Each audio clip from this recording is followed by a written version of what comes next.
Bonjour à tous, bienvenue à notre méditation quotidienne.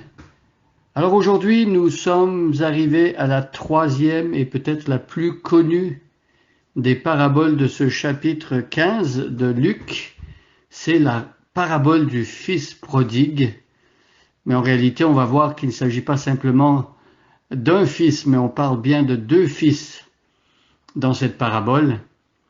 Et celui qui est prodigue dans cette parabole, celui qui est généreux, celui qui va au-delà de la générosité normale et qui est rempli d'extravagance quand il s'agit d'aimer ses enfants, bien c'est Dieu lui-même. Nous allons le voir dans cette parabole. Je vais relire les deux premières paraboles et vous allez voir qu'il y a un lien direct entre la première, la deuxième et cette troisième parabole bien connue, celle du fils prodigue ou alors des deux fils qui se sont éloignés de leur père. Je lis à partir du chapitre 15 de Luc et verset 1. Tous les publicains et les gens de mauvaise vie s'approchaient de Jésus pour l'entendre. Et les pharisiens et les scribes murmuraient, disant, cet homme accueille des gens de mauvaise vie et mange avec eux. Mais il leur dit cette parabole. Quel homme d'entre vous, s'il a 100 brebis et qu'il en perde une, ne laisse les 99 autres dans le désert pour aller après elle, celle qui est perdue, jusqu'à ce qu'il la retrouve. Et lorsqu'il l'a retrouvée, il la met avec joie sur ses épaules.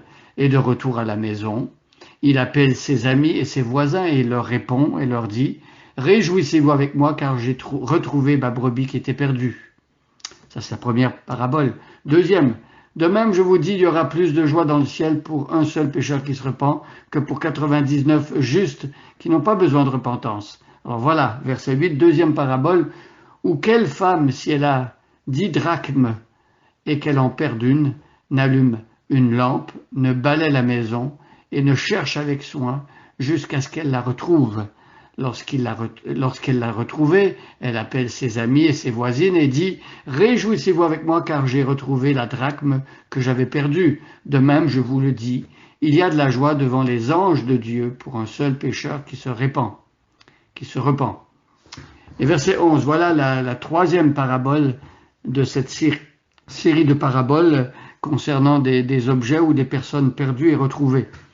Verset 11, le fils prodigue. Il dit encore, un homme avait 2 fils. Le plus jeune dit à son père, mon père, donne-moi la part de bien qui doit me revenir. Et le père leur partagea son bien. Alors ici, peut-être qu'on ne le perçoit pas parce que nous ne connaissons pas la culture de l'Antiquité, cette culture hébraïque à laquelle appartenait Jésus.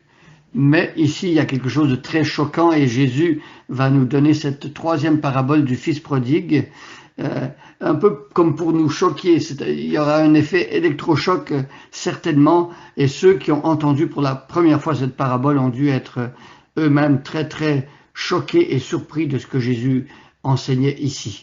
Donc un homme a 2 fils, et il n'y a aucune raison de penser que l'homme aimait un de ses fils plus que l'autre.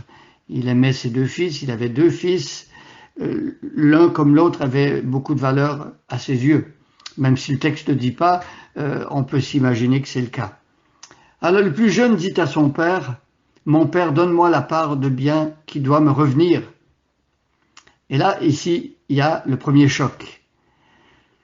Un jeune, le plus jeune, le Benjamin, demande la part de bien qui doit revenir, qui doit lui revenir. Donc, il demande en quelque sorte son héritage.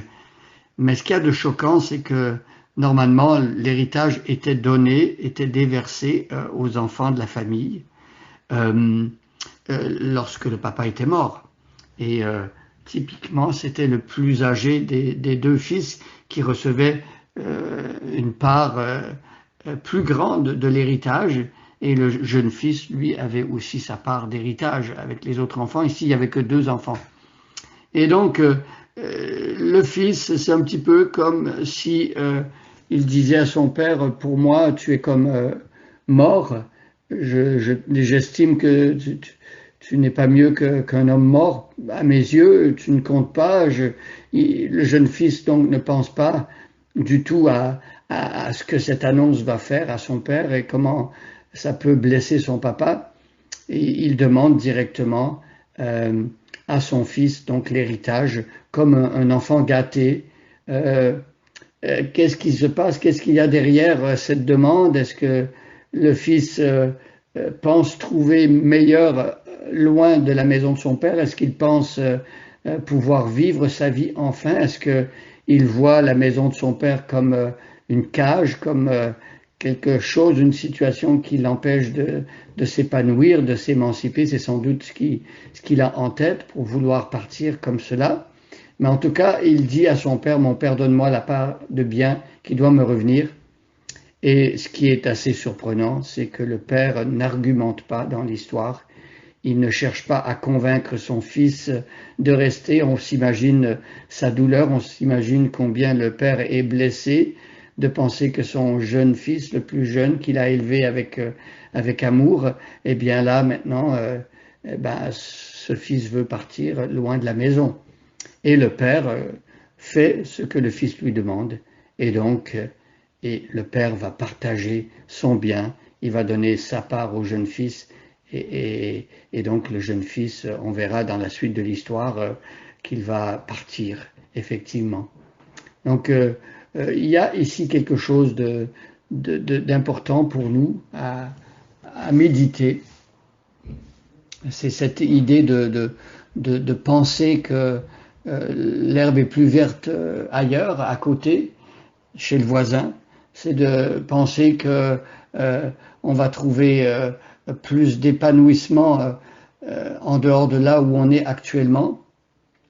Et ce qui est choquant aussi, c'est de penser que on puisse, quand on a des besoins particuliers ou quand on pense avoir des besoins ou quand on a des envies, on pense pouvoir justement faire tout ce qu'on a envie de faire et sans nécessairement tenir compte de comment ceux qui nous entourent vont être influencés ou impactés par les décisions qu'on va prendre. Donc soyons conscients que voilà, l'herbe n'est pas plus verte euh, chez le voisin que chez nous nécessairement. Soyons conscients aussi que lorsqu'on prend des décisions qui impliquent d'autres personnes, eh bien peut-être que on a en tête l'avantage que ça va nous procurer, mais pensons aussi à l'impact que ça va avoir par rapport à ceux qui sont autour de nous. Et pensons aussi à ce Père qui est généreux et qui va donner la part de l'héritage même s'il est blessé. C'est une image aussi de Dieu, d'un Dieu qui fait lever son soleil sur les bons comme sur les méchants et qui donne les moissons et qui fait profiter à des personnes qui sont ingrates de tous les biens qu'on peut avoir à tous les jours. C'est le genre de Dieu que l'on a qui est bon et il y a une grâce commune pour tout être humain, même ceux qui le rejettent.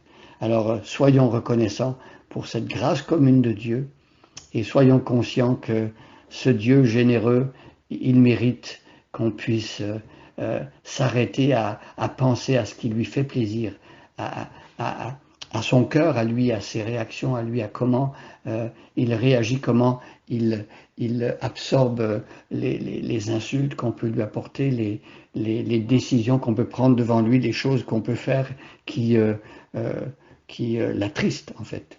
Alors bonne journée à chacun et à chacune et soyez bénis.